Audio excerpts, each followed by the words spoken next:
Vamos então passar ao momento em que Deus fala conosco por meio da sua palavra. Convidá-los então a abrirem a palavra de Deus no último dos Salmos. Salmo 150.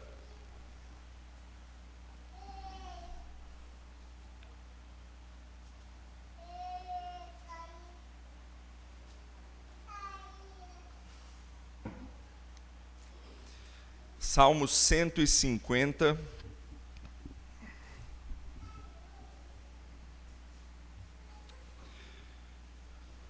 Como hoje eu vou parar de pregar os salmos, então eu escolhi o último deles para finalizar. Que a partir de semana que vem nós vamos começar uma série de pregações no livro de Atos dos Apóstolos. Mas hoje então nós trataremos ainda deste último, o último mesmo dos salmos, Salmo de número 150. Eu lerei todos, são apenas 6 versículos, peço que você acompanhe com atenção a palavra de Deus que diz assim: Aleluia! Louvai a Deus no seu santuário, louvai-o no firmamento, obra do seu poder, louvai-o pelos seus poderosos feitos, louvai-o consoante a sua muita grandeza, louvai-o ao som da trombeta, louvai-o com o saltério e com harpa, louvai-o com adufes e danças, louvai-o com instrumentos de corda e com flautas, louvai-o com símbolos sonoros, louvai-o com símbolos retumbantes. Todo ser que respira, louve ao Senhor. Aleluia. Oremos. Santo Deus, louvado seja o teu nome, pela tua palavra. E eu peço a Deus que o Senhor me use como instrumento do Senhor para que essa igreja, o coração de cada um presente aqui, saia hoje com mais vontade de louvar ao Senhor.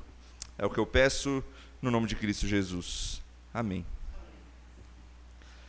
Aleluia. Foi assim que bradou Martin Luther King após ele proferir seu famoso discurso, que já deve ter ouvido falar, I have a dream, ou eu tenho um sonho, para um total de umas 250 mil pessoas, dizendo que ele sonhava em um dia em que a discriminação racial nos Estados Unidos estaria extinta. Um discurso esperançoso que ele fez para aquele povo. Ele finalizou assim: e quando isso acontecer, quando deixarmos a liberdade ecoar, quando deixarmos ressoar em cada vila e vilarejo, em cada estado, em cada cidade, poderemos trazer para mais perto o dia em que todos os filhos de Deus, negros e brancos, judeus e gentios, protestantes e católicos, poderão se dar as mãos e cantar, nas palavras da velha canção negra, livres enfim, aleluia, estamos livres enfim. Na mesma toada, um outro grande homem da história chamado Nelson Mandela, ele havia ficado preso por um bom tempo, vários anos, por ter lutado contra o apartheid na África do Sul. Ele então fica livre, ele concorre à presidência do país e ele vence. E então no seu discurso de posse ele diz: aleluia, a África do Sul está livre. Ou então, outro grande homem, Winston Churchill, em seu discurso encorajando o povo britânico, o exército, para ser mais específico, em plena Segunda Guerra Mundial, ele diz: nós jamais vamos nos render aos nazistas, aleluia. Ou ainda um último, o presidente americano Franklin Roosevelt, quando do fim da Segunda Guerra Mundial, em seu discurso de vitória em meio a lágrimas de alegria, ele diz: aleluia, a guerra na Europa acabou. Sejam momentos de encorajamento, igual o discurso de Winston Churchill para o exército, sejam momentos de alegria, de vitória, como o discurso do presidente americano, sejam momentos de alívio recebido, como no discurso de Nelson Mandela, ou ainda momentos difíceis que precisam de resiliência, mas são esperançosos, como o discurso de Martin Luther King no I Have a Dream. Aqui estão alguns exemplos de uma variedade de contextos em que a gente pode louvar a Deus. Aleluia, que significa louve ao Senhor. Aleluia, independente do contexto, da circunstância, do motivo. Aleluia. E se tem um texto que fala de louvor a Deus, é esse aqui.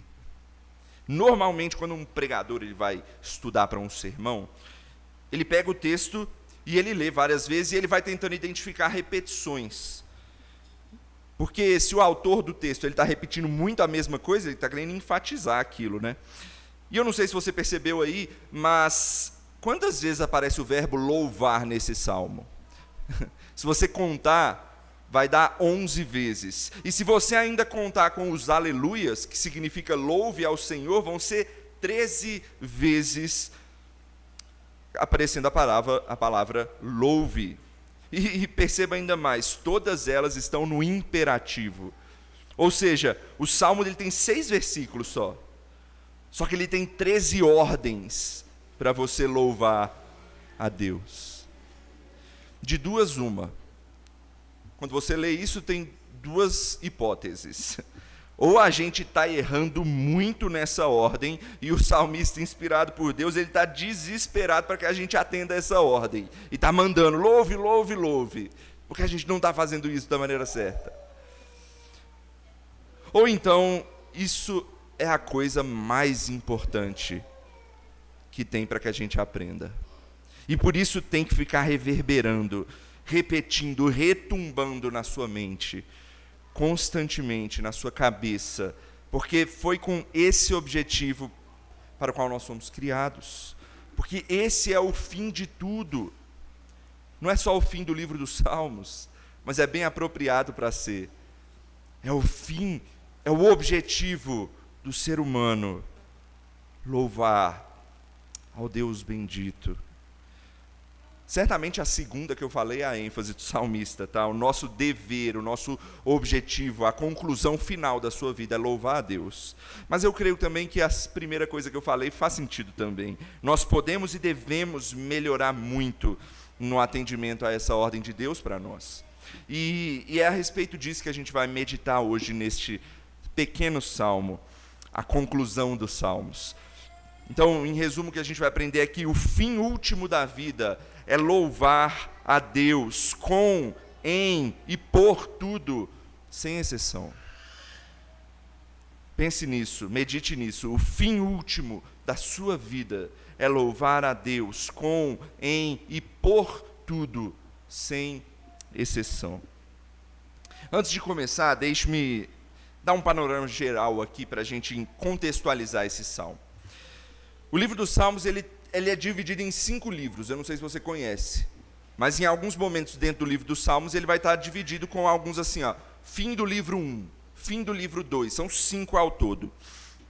Ou então o início do livro 2, do livro 3 e por aí vai. E cada livro ele vai terminar com uma doxologia. O que é uma doxologia? Doxologia é uma forma mais direta de louvar a Deus. O objetivo da doxologia é fazer um puro louvor ao Senhor. E o último dos 5 livros dos Salmos é uma série de doxologias. Se você pegar a partir do Salmo 145, todos vão começar com ou louvai, ou aleluia, ou cantai ao Senhor. Ou eu vou te exaltar, todos eles têm essa questão. Só que o fim do livro 5, no seu último, culmina com uma, vamos dizer assim, uma super doxologia, que é um salmo totalmente voltado ao louvor. E esse é o Salmo 150 que a gente está vendo hoje. Mas veja, o caminho dos salmos até essas doxologias. Não é à toa que o Salmo 150 é esse, ele está colocado aqui, não é à toa, ele tem um motivo para estar ali. Tal como o Salmo 1 tem um motivo para estar lá no início. Como é que os salmos começam? O Salmo 1 começa mostrando como deve ser a nossa vida diante de Deus. Ele começa mostrando isso para nós. Ele mostra que a gente tem que meditar na palavra de Deus, que a gente tem que evitar o mal, que a gente tem que estar com o Senhor, se relacionar com Ele. Esse é o Salmo 1. É digno de uma introdução daquilo que é o livro que vai mostrar várias e várias facetas do nosso coração e da nossa vida. Então ele começa mostrando, a sua vida deve ser assim, com Deus, fugindo do mal, olhando a sua palavra. Então esse é o Salmo 1. E aí, a partir daí, os salmos vão ter diversas formas de relacionamento com Deus. Você vai ver salmos de lamento, você vai ver salmos de intercessão, de oração, de esperança em Deus, de até reclamação com Deus. Davi tem um salmo que ele começa, até quando, Senhor? O Senhor não vai olhar para mim? Salmos também de adoração. Ou seja, vários salmos tristes e vários salmos alegres. Mas no fim, nós temos salmos de puro louvor, doxologias. O que nos mostra que o próprio caminho dos salmos, que os salmos seguem, indica que o fim de tudo é o quê? Louvar a Deus. Você vai passar por tristeza, você vai passar por alegria, você vai passar por situações difíceis. Talvez você vire igual Davi e fale, Deus, olha para mim. Mas no fim de tudo você vai perceber que o fim da sua vida, a conclusão da sua vida te leva a louvar ao Senhor. E hoje a gente vai ver isso no Salmo 150. A conclusão, não dos salmos, mas a conclusão da nossa vida. O fim último da nossa vida. E ele vai mostrar isso de 4 formas para a gente. O salmo inteiro é um chamado a louvar a Deus. Mas ele vai fazer isso mostrando, primeiro, onde a gente deve louvar a Deus. Segundo, por que a gente deve louvar a Deus. Terceiro, como a gente deve louvar a Deus. E por fim, quem deve louvar a Deus. Ou seja, onde, por quê, como e quem. Vai ser esse o caminho que o salmista vai fazer para a gente vai perseguir esse caminho ao longo do sermão. E eu quero que você veja isso nos 2 aspectos que eu comentei no início desse sermão, mostrando o nosso dever em fazer isso, mas também mostrando como a gente pode melhorar, porque muitas vezes a gente erra ao fazer cada um desses tópicos que eu vou mostrar. Ok? Então, esse vai ser o caminho que a gente vai percorrer neste salmo. Então vamos começar com a primeira resposta que o salmo mostra para a gente. Onde devemos louvar ao Senhor? Olha o versículo 1. Aleluia, louvai a Deus no seu santuário, louvai-o no firmamento, obra do seu poder. A palavra santuário aqui, primeiramente, ela pode nos remeter ao templo, Santuário, você já pensa em templo, Tabernáculo, lugar de habitação de Deus. E assim a gente poderia dizer que o local adequado para louvar a Deus é o templo. Mas não é isso que o salmo está dizendo, tá? Uma coisa que você vai perceber ao longo de todo esse sermão, de todo esse salmo, é que ele é completamente abrangente para falar de louvor a Deus. E aqui, certamente, santuário não representa só o templo, mas o local de habitação de Deus de uma maneira mais geral, ou seja, nada menos do que a própria terra, o globo terrestre de uma maneira geral, ou o universo de uma maneira geral. Como diz o profeta Isaías, que ele já usou essa mesma forma de dizer. Ele diz assim, o profeta Isaías: Santo, santo, santo é o Senhor dos exércitos, toda a terra está cheia de sua glória.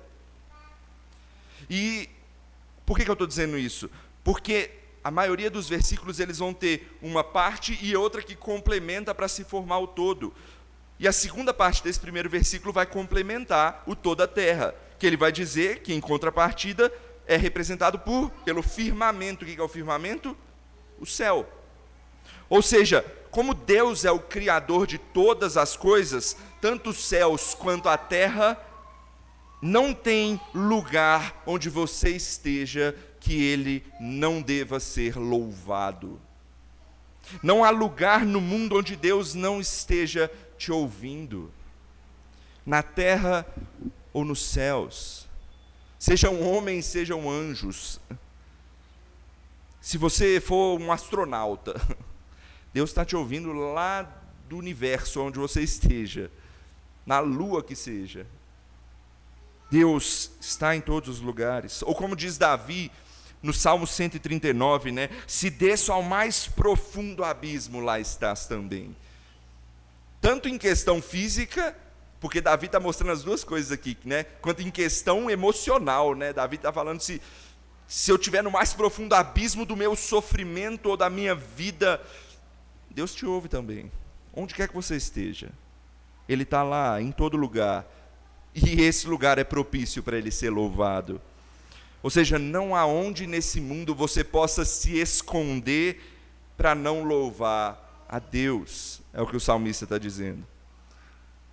Mas talvez você fale, isso é óbvio, né? Isso aí a gente aprende desde o início, né? Deus é onipresente. Eu aprendo desde criança que Deus está em todos os lugares. Tem gente aqui que está careca de saber, literalmente. Mas por que então tantas vezes a gente está em lugares que a gente não se sente à vontade para louvar a Deus? Sabe o que isso indica? Que você não deveria estar num lugar onde você não se sente à vontade para louvar o Senhor. Não porque não seja possível louvar a Deus ali, ou não porque Deus não esteja ali, Ele está lá sim. Mas provavelmente Ele está triste sendo desonrado em um lugar onde você não se sente à vontade para louvá-lo. Alguns exemplos. Sabe quando você está no meio daquela rodinha de piadas proibidas? Não é um bom lugar para se estar, para louvar o Senhor. Ou quando você está num local onde é o pecado que é exaltado sem constrangimento. Talvez em um lugar promíscuo. Ou talvez em uma sala de cinema que está passando um filme daqueles bem sujos. Sabe, você se sente mal. Porque se você não se sente à vontade para se lembrar de Deus em algum lugar que você esteja, o indicativo para você é: não esteja aí. Porque Deus deve ser louvado em todo lugar. Porque o nosso chamado é louvar ao Senhor onde quer que você esteja. Essa é a primeira coisa que o salmista nos mostra, onde a gente pode louvar a Deus. Segunda resposta que o Salmo vai nos dar: por que devemos louvar a Deus? Veja aí o versículo 2, é onde ele traz essa resposta. Louvai-o pelos seus poderosos feitos, louvai-o consoante a sua muita grandeza. Mais uma vez o salmista ele vai fazer coisas que englobam tudo, né? Uma partida e uma contrapartida. Aqui na primeira parte do versículo, é para louvar a Deus por tudo que Ele faz, pelos seus feitos, pela sua obra. E a segunda linha é a contrapartida. O verso nos convoca a louvar a Deus não só pelo que Ele faz, mas por aquilo que Ele é. Então, é o todo. Eu louvo a Deus por o que Ele faz e por o que Ele é. Interessante aqui que não é um louvor específico que ele está mostrando, tá? Por exemplo, obrigado por me curar. Ou então, eu te louvo pelo aumento do meu salário. Não são específicos os louvores daqui. E eu não estou dizendo que você não deve fazer isso, tá? Na verdade, esse salmo te chama também a fazer isso. Porque você deve louvar a Deus por tudo. Por tudo, pelo que Ele faz e pelo que Ele é, pela boa noite de sono que você teve, ou talvez se não foi uma boa noite, por pelo menos você ter tido uma, pelo almoço maravilhoso que a minha esposa fez hoje, mas também por coisas que você às vezes nem se toca. Vou dar um exemplo. Às vezes a gente reclama assim: ai, essa dor de cabeça, nossa, que dor chata, não aguento isso. Você deveria louvar a Deus por ela também, sabe por quê? Porque Deus é tão sábio que Ele te deu essa dor como um alerta para te avisar que tem alguma coisa errada. Tem algum problema aí com você que está acontecendo. Talvez você está comendo pouco, talvez você está dormindo mal, talvez você está ficando muito tempo em frente a telas, né, ao celular, talvez você está doente. Não sei, mas louve a Deus pelo aviso. A questão é, a gente pode louvar a Deus por todas as coisas, e a gente deve cada vez mais se exercitar a fazer isso. Mas aqui, no texto, né, a descrição desse versículo, ela é mais abrangente do que isso. Ela não é específica nesse nível. Você deve louvar pelos feitos de Deus, ou seja, pela sua obra, e a ideia aqui do salmista certamente é a obra de redenção de Deus, a obra principal que ele fez nesse mundo. Ele criou e redimiu esse mundo, e vem redimindo esse mundo. E isso vem aliado também com o que ele é, né? Pelo seu poder, pela sua grandeza, pelo seu amor. Ou seja, tudo que eu falei antes, as coisas específicas, estão incluídas aqui. Mas preste atenção, nada dessas coisas específicas que eu falei antes, elas devem ser pré-requisito para louvar a Deus, mas simplesmente um incentivo. Por quê? Porque louvar a Deus deveria ser o nosso prazer, independente da circunstância. É o que o salmista está mostrando para a gente. Por isso eu preciso falar também a parte do copo meio vazio aqui, sabe? É comum a gente se lembrar de louvar a Deus apenas por bênçãos recebidas, por vitórias conquistadas, livramentos concedidos. Mas se a nossa vida está uma desgraça, quem lembra de louvar a Deus? E nós realmente nos esquecemos nesses momentos. Mas mesmo quando tudo vai mal, Ele continua sendo aquele que faz a obra de redenção e aquele que é o Todo-Poderoso. Ele continua sendo Deus. Ou seja, você sempre vai ter motivos para louvar a Deus. O mundo ou a história não gira em torno dos seus problemas momentâneos. Então para de olhar apenas para as pedras no caminho. Olha um pouco para cima, olha um pouco para o céu. E mesmo quando tudo estiver dando errado, Deus continua lá. Deus continua aqui, com você. Mesmo quando você não vê solução, Ele continua sendo o seu Deus Salvador. O grande e poderoso Deus que muda todas as coisas de acordo com o seu poder. Lembre-se disso e louve-o. Tem um pastor chamado Ligon Duncan. Ele conta uma história que se encaixa muito bem aqui, que eu vou trazer para vocês. Uma mulher que vivia em um país muçulmano, sunita, daqueles bem fechados, que mata cristãos. Ela chegou a se converter quando ela recebeu uma fita cassete com alguns sermões de um outro pastor chamado John MacArthur, e ela recebeu quando ela estava estudando numa universidade lá dos Estados Unidos. Ela recebeu essa fita com esses sermões, e ela ouviu e ela se converteu. A família dela soube da conversão dela. E como ela estava nos Estados Unidos, nas férias, ela volta para casa. E certo dia, ela estava em casa sozinha, com um tio dela, os pais dela haviam saído, e esse tio dela era daqueles muçulmanos mega radicais.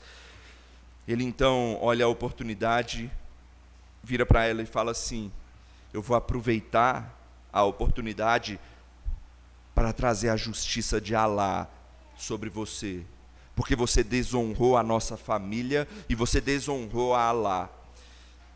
E ele então quebrou uma cadeira, pegou um pedaço e começou a espancar ela até a morte.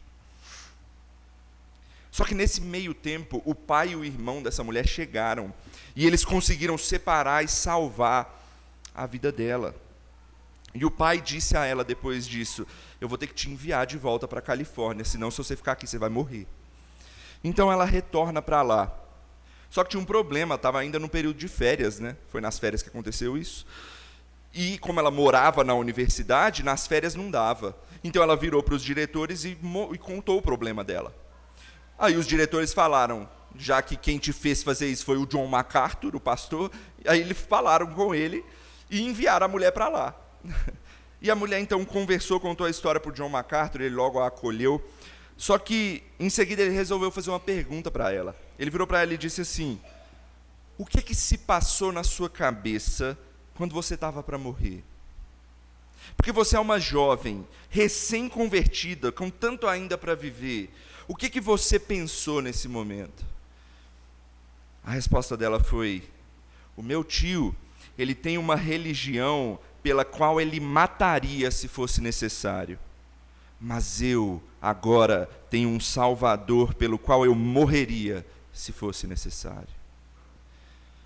Ela louvou ao Senhor, inclusive em uma circunstância de morte. Ou seja, você deve louvá-lo, meu irmão, porque Ele é digno de louvor, não importa a circunstância. Você pode estar para morrer, Ele é digno de louvor porque Ele é o seu Deus. Essa é a segunda coisa que o Salmo nos mostra, o porquê devemos louvar. Porque Ele é e pelo que Ele faz. Terceira resposta que o Salmo oferece para nós. Como devemos louvar? Versos 3 a 5, acompanhei na sua Bíblia. Louvai-o ao som da trombeta, louvai-o com saltério e com harpa, louvai-o com adufes e danças, louvai-o com instrumentos de cordas e com flautas, louvai-o com símbolos sonoros, louvai-o com símbolos retumbantes. A ideia aqui é louvá-lo com tudo aquilo que você tem. Não importa o instrumento, a música, a metáfora aí é a música para tudo, tá? Aí ele fala da trombeta, instrumento de sopro, ele fala de saltério e harpa, instrumentos de corda, ou seja, não importa o tipo de instrumento, né? Se faz um barulho mais sutil, como um símbolo sonoro. O que é símbolo? Símbolo é como se fosse dois instrumentos de metal que fazem barulho ao se chocarem. Os símbolos sonoros são como se fossem dois pequenininhos. Quem aqui já jogou aquele negocinho que você bate uma bolinha na outra assim, ó? O símbolo sonoro é dois instrumentinhos de metal que bate assim e faz um plim. É um instrumento mais sutil. Enquanto o símbolo retumbante é como se fosse dois pratos de bateria daquele gigante ali, ó. Que o cara faz assim, ó. Bem forte, climático, retumbante. Ou seja, louve a Deus com sutilezas ou com coisas grandiosas. Ou então, se é para acompanhamento ou se é para solo. Ou seja, se você é o principal, o instrumento solo, normalmente o instrumento de sopro, a flauta, né? Ou se você é aquele que está só para acompanhar, para fazer a base, que é como se fosse um violão, né? Um instrumento de cordas. Ou seja, é para louvar o Senhor com tudo. O salmista até coloca a dança aqui no meio, né? Porque devemos louvar o Senhor com tudo o que temos e que somos. A ideia do salmista é essa. Antes de eu explorar isso aqui, deixa eu só esclarecer uma coisa. Tem muita gente que usa esse salmo para dizer que a gente deve incluir dança no culto, né? Não tem nada disso, porque se você passou a entender que esse salmo o tempo inteiro está falando da vida inteira de uma forma abrangente, ou seja, ele não está especificando uma situação de culto aqui, mas uma simples situação de celebração e louvor a Deus. Portanto, danças aqui não são legitimadas por esse salmo, tá? Então, uma igreja que tem dança não é aquilo que a gente crê que deveria ser, o que deve ser feito em culto. É mais aquele tipo de dança de celebração que está sendo colocada aqui, tá? Sabe quando o jogador faz um gol no futebol? Ou então ele dança mesmo. Hoje em dia está em moda, né? Dançar quando faz o gol no futebol. É a dança de celebração. Sabe quando Davi dançou? Uma dança de celebração. Ou quando Miriam dançou lá no Antigo Testamento? Dança de celebração. Quando você conquista alguma coisa, quando você pula de alegria, quando você descobre que a sua esposa está grávida. Dança de celebração. É mais ou menos isso. E a utilização desses instrumentos e esses tipos de celebração eram muito comuns no antigo Israel. Por exemplo, após vitórias em batalhas. Ou seja, você conquistou uma vitória ou coisas assim, você celebrava. Aí você usava esses instrumentos aqui, né? Adufes, eu nem falei o que é aduf, né? Aduf é tipo um pandeiro de couro. O instrumento de percussão. E os outros instrumentos colocados aqui. O povo celebrava a Deus com instrumentos e dança. Mas voltando, a ideia é louvar a Deus com tudo o que você tem. Então, não se prenda aos instrumentos e às músicas aqui. Elas são uma metáfora para tudo que você tem e faz. Seja você uma pessoa que tem pouco ou que tem muito, que tem coisas ricas ou coisas mais humildes, entregue tudo ao Senhor. Na prática, é como aquilo que o apóstolo Paulo disse certa vez: portanto, quer comais, quer bebais, ou façais qualquer outra coisa, faça para a glória de Deus. Se você é um artista, aqui na igreja a gente tem alguns, né? designers, fotógrafos, arquitetos, decoradores. Ou outra coisa que você faça a melhor arte possível para o Senhor, a mais bela, seja ela sutil ou retumbante. Faça para o Senhor, para trazer glória ao nome dEle. Ou seja, faça bem feito. Se você é um professor, ou alguém da área de saúde, ou você vende alguma coisa, ou você atende pessoas, ou seja, você trabalha com pessoas, faça o seu melhor para que essas pessoas que Deus colocou à sua frente, ou sob sua responsabilidade, sejam atendidas para que elas também glorifiquem a Deus de tão bom que foi o seu trabalho. O problema de quando a gente não faz para a glória de Deus é que a gente faz para a nossa própria glória. E sabe qual é o problema disso? Deixa eu te dizer, a sua glória, meu irmão, ela é desse tamanhozinho, ela é muito pequena. Se comparar com a de Deus, ela é nada. Ou seja, o seu negócio não vai para frente se depender da sua glória. Mas agora, quando você faz para a glória de Deus, ou seja, para louvar a Ele, aí sim, vai transcender você, vai atingir as pessoas ao seu redor, porque você está fazendo com um propósito muito maior do que você mesmo. Você está fazendo por um propósito global. Deus está em todo lugar, como a gente viu, um propósito divino. E eu te garanto, é isso que vai te garantir um bom trabalho. Portanto, louve a Deus com tudo aquilo que você tem, porque quando você dá tudo, é quando você recebe a maior das recompensas, a aprovação do Deus dos céus. E assim a gente chega à nossa última resposta. Quem deve louvar a Deus? Olha o versículo 6. Todo ser que respira, louve ao Senhor. Aleluia. A conclusão do salmista agora é: quem deve fazer isso? Todo ser que respira. Ou seja, toda a criação de Deus deve louvá-lo. Todo ser vivo da criação deve louvá-lo. Veja aí que transcende a humanidade, né? Todo ser que respira, louve ao Senhor. Sabe que a gente leu isso hoje em outro texto lá em Apocalipse? Quando a gente leu lá em Apocalipse 5, ou seja, Apocalipse está apontando para o fim de tudo. É assim que vai ser, todo mundo vai louvar a Deus. Olha o que ele diz lá, Apocalipse 5,13. Então ouvi que toda criatura que há no céu, que há sobre a terra, debaixo da terra, sobre o mar, e tudo que neles há, estava dizendo o quê? Aquele que está sentado no trono e ao Cordeiro seja o louvor, e a honra, e a glória, e o domínio pelos séculos dos séculos.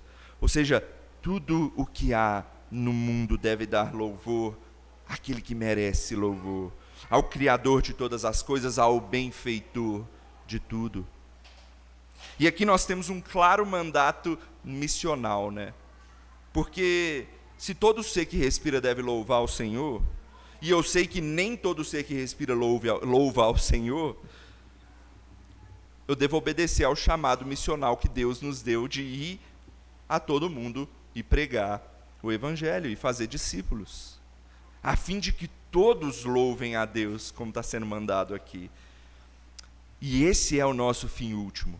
Esse qual? O ir a todo mundo? Não, o louvar. Esse é o nosso fim último. Para lembrar as palavras de um pastor chamado John Piper, ele diz assim: as missões não são o alvo fundamental da igreja, a adoração é. As missões existem porque não há adoração. A adoração é fundamental, não as missões, porque Deus é essencial, não o homem. Ou seja, quando no fim de tudo, todas as pessoas se dobrarem diante do Criador e o adorarem, seja voluntariamente ou forçadamente, não haverá mais missões, porque o fim de tudo vai levar ao nosso fim último, louvor. E esse vai permanecer para todo sempre.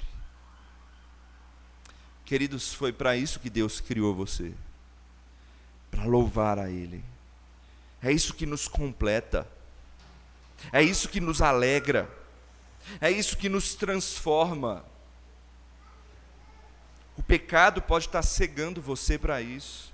E é por isso também que Deus enviou o seu próprio Filho ao mundo para limpar a lama suja do pecado dos seus olhos, e você pudesse ver com qual propósito Deus criou você, e você pudesse ser direcionado pelo único caminho para o qual Deus te criou, o caminho que leva até Ele mesmo. E esse é um caminho inundado de louvor, alegria e gratidão. Esse salmo é uma excelente conclusão para os salmos, porque o fim das poesias que mostram a anatomia da nossa vida de uma maneira geral deve ser louvar o Senhor, porque esse é o nosso fim último. Portanto, meu irmão, sempre que você cantar o imperativo de louvor, igual a gente cantou hoje, né? Louvemos ao Senhor, magnifiquemos, adoremos ao Senhor. Que isso não seja só palavra de boca para fora, mas que você faça isso verdadeiramente na sua vida. Que você exclame, aleluia! Seja numa vitória conquistada, numa bênção recebida, numa leitura bíblica que foi frutífera, ou num momento difícil que você precisa de encorajamento. Não só fale de boca para fora, mas faça, obedeça. Louve a Deus em todo e qualquer lugar, em toda e qualquer circunstância, com tudo que você tem, e leve cada vez mais e mais pessoas a fazerem isso também, porque todos devem louvá-lo. Porque mais do que um sonho que Martin Luther King tinha, e eu vou gastar meu inglês aqui, a gente pode dizer, I have a promise, ou então, I have an assurance, eu tenho uma certeza. Eu não tenho só um sonho, eu tenho uma certeza que vem lá dos altos céus, que um dia todo joelho se dobrará e toda língua confessará que Jesus Cristo é o Senhor. Por que a gente não começa desde já? Louve ao Senhor. Aleluia. Vamos orar? Santo Deus, obrigado pela Tua palavra que nos ajuda a entender o nosso propósito de vida. Nosso propósito de vida é glorificar ao Senhor, é louvá-lo, é dizer aleluia, porque é isso que nos faz desfrutar do Senhor e desse mundo. É isso que nos completa, é isso que nos torna aquilo que nós fomos criados para ser. É isso que preenche o vazio que esse mundo tem, o vazio que muitas pessoas têm em seus corações. É o Senhor. E o que nos leva ao Senhor é Jesus Cristo, é a fé nele e o louvor ao Senhor dos céus. Nos ajude, ó Deus, para que isso encha o nosso coração, inunde o nosso ser, e que essa igreja, ó Deus, seja uma igreja que prega isso, que vive isso constantemente. É o que eu oro ao Senhor no nome de Cristo Jesus. Amém.